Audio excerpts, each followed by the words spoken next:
पुण्यातल्या Porsche car अपघात आणि ड्रग्सच्या घटनेवरून विरोधक चांगलेच आक्रमक झाले। विरोधकांनी गृहमंत्री फडणवीसांना घेरताच विधानसभेत कशी शाब्दिक चकमक उडाली पाहूया। पुण्याचा आता उडता पंजाब होत आहे। पुण्याचा उडता पंजाब झाला वगैरे असं म्हणून पुण्याला बदनाम करणं योग्य नाही आहे। पोलीस स्टेशनला आणि पोलीस कमिशनरला फोन कोणाकोणाचे गेले होते? पोलीस स्टेशनला कुठल्याही मंत्र्याने फोन केलेला नाही। 27 पब जर चालत असतील तर पोलीस कमिशनर काय झोपा काढत होते तिथे?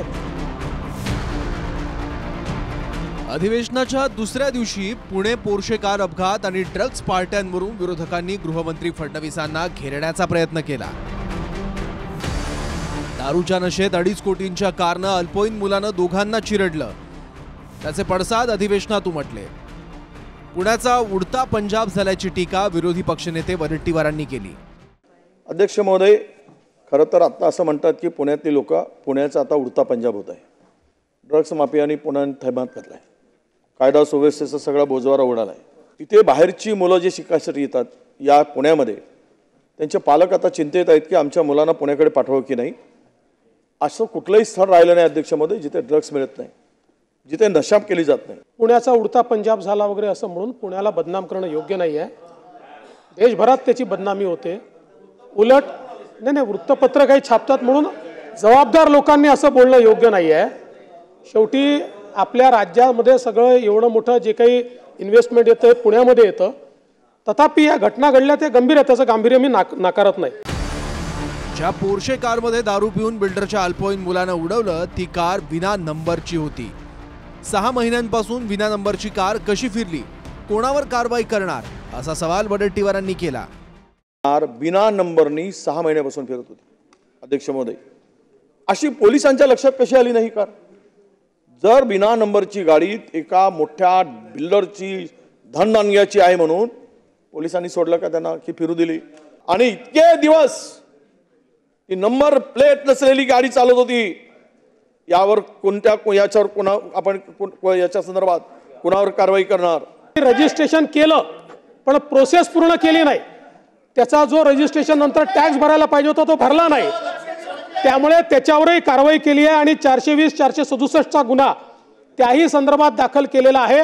आणि हे तपासून पाहण्यात येईल की याच्यामध्ये आरटीओच्या कुठल्या अधिकाऱ्याचं काही संगनमत आहे का। विरोधकांच्या प्रश्नाला उत्तर देताना गृहमंत्री फडणवीसांनी ज्या पोर्शे कारनं दोघांना उडवलं त्या कारचा स्पीड तेव्हा 110 होता अशी माहिती दिली। तसंच पोलिसांनी 2 चुका केल्याचंही फडणवीसांनी मान्य केलं। पहिली चूक ही आहे की ज्यावेळी त्याला 3 वाजता त्या ठिकाणी आणलं त्यावेळी त्याला मेडिकलला लगेच पाठवायला पाहिजे होतं, ते 8:30 वाजता त्यांनी पाठवलेलं आहे। त्यामुळे दुसरं अशा प्रकारचा गुन्हा घडला। नॉर्मली ॲक्सिडेंटमध्ये 304A लावतात, तो 304A लावला, पण त्यांनी पहिले वरिष्ठांना कळवायला हवं होतं, पण ते वरिष्ठांना त्यांनी कळवलेलं नाही। वरिष्ठांनी आल्यानंतर तो 304A चा 304 केलेला आहे आणि तो त्याच वेळी केलेला आहे, याचा सगळा रेकॉर्ड हा केस डायरीमध्ये आहे। तर शरद पवारांच्या राष्ट्रवादीचे आमदार जितेंद्र आव्हाडांनी आपला मोर्चा नाव न घेता दादांचे आमदार सुनील टिंगरेंकडे वळवला। अपघातानंतर पोलीस स्टेशनला कोणाचे फोन गेले, कोणाचा दबाव होता असं आव्हाड म्हणाले। त्यावर स्थानिक आमदार बिल्डरांशी जुने संबंध असल्यानं पोलीस स्टेशनला गेले होते, त्या पलीकडे काहीही घडलं नाही असं गृहमंत्री म्हणाले। पोलीस स्टेशनला आणि पोलीस कमिशनरला फोन कोणाकोणाचे गेले होते? ह्या पोलीस स्टेशनला किंवा कमिशनरला कुठल्या मंत्र्याचे आणि कुठल्या आमदारांनी टावरेवरती तसेच पोलीस स्टेशनवरती दबाव आणले होते? कॉल रेकॉर्ड्स आहेत, अमितेश कुमार यांनी स्वतः इंटरव्ह्यू दिलेले आहेत। तर आपण या सभागृहाला आणि या सभागृहाद्वारे महाराष्ट्राला ही माहिती द्यावी की कोणी कोणी त्या पोलीस स्टेशनला आणि कलेक्टर आपला पोलीस आयुक्तांना या गुन्ह्यासंबंधी फोन केले होते। पोलीस आयुक्तांना किंवा पोलीस स्टेशनला कुठल्याही मंत्र्याने फोन केलेला नाही। हे निश्चित आहे की जेव्हा ही घटना घडली स्थानिक आमदार हे पोलीस स्टेशनला गेले होते, त्यांनी स्वतः ते आपल्या इंटरव्ह्यूमध्ये सांगितलेलं आहे। ते पोचल्यानंतर जवळपास 35 मिनिटांनी PI तिथे पोचले, त्यानंतर 15 मिनिटं त्या ठिकाणी ते PI कडनं त्यांनी PI शी चर्चा केली। PI कडनं त्या संदर्भात सगळी माहिती घेतली आणि त्यानंतर ते तिथनं निघून गेलेले आहेत. याच्या व्यतिरिक्त कोणीही दबाव आणलेला नाही, कोणाचाही फोन रेकॉर्ड नाही.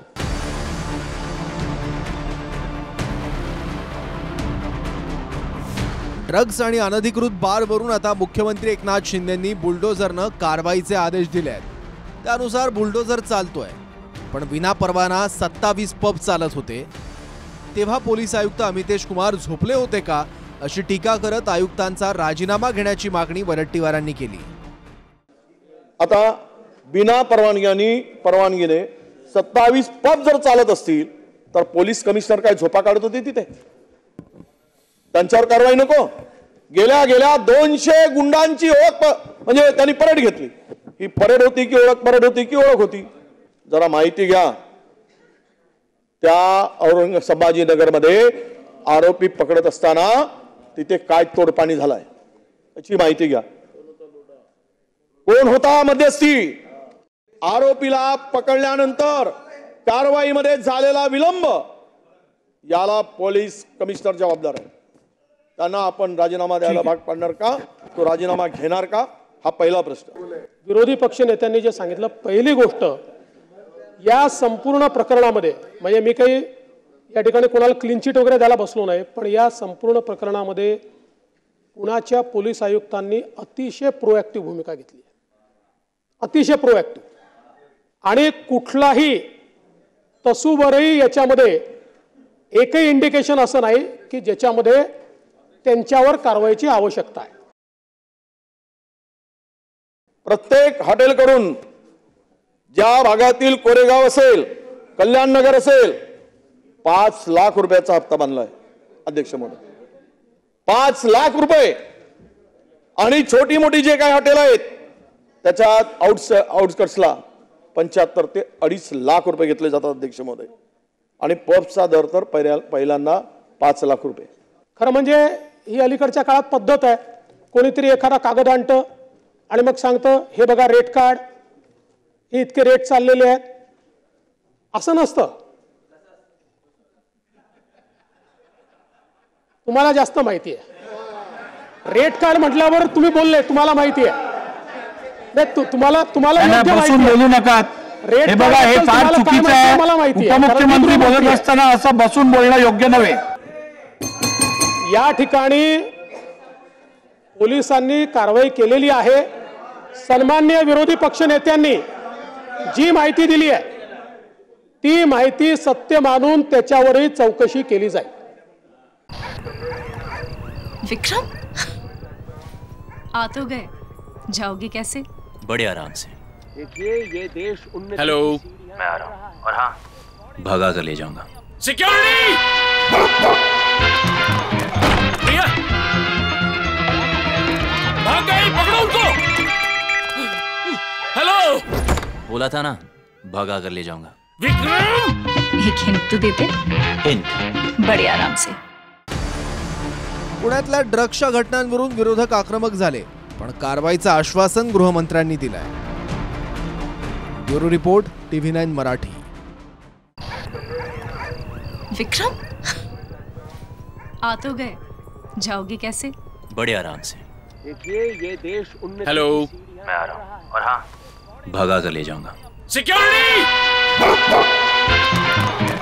भैया, भाग गए, पकड़ो उनको. हेलो, बोला था ना, भगा कर ले जाऊंगा. विक्रम, एक हिंट तो देते. हिंट. बड़े आराम से.